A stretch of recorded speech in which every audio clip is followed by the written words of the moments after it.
With the anticipated rise in electric vehicle adoption today, and for the foreseeable future, there's a growing demand for construction contractors to provide swift and straightforward installations.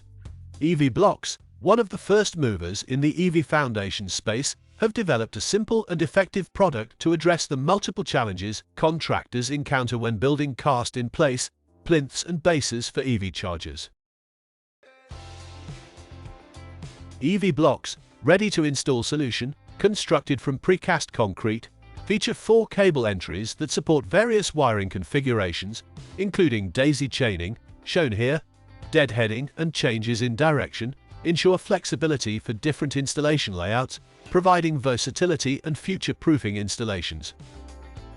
The composite adapter plate offers a sleek finish featuring an ASTM-rated tread pattern, ideal for passive installation.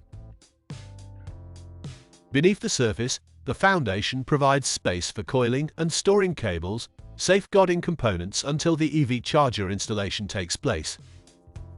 Its universal design accommodates all AC chargers and pedestals, while the central cavity serves as a convenient access point, simplifying cable pulling and directional changes during installation.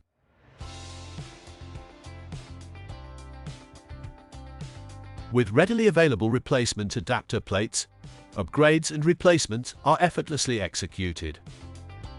Alternatively, the foundations can be restored to a passive state if required. In this example, half of the EVBlock foundations have been equipped with EV chargers during the initial phase of construction. As utilization approaches or exceeds 80%, it prompts the consideration of adding more EV chargers, allowing the property owner or tenant to strategically time capital investments to maximize their return on their EV charging infrastructure. By utilizing passive EVBlocks, the addition of extra chargers can be achieved without further ground excavation, minimizing disturbance for property owners or tenants. You can find more information at evblocks.com.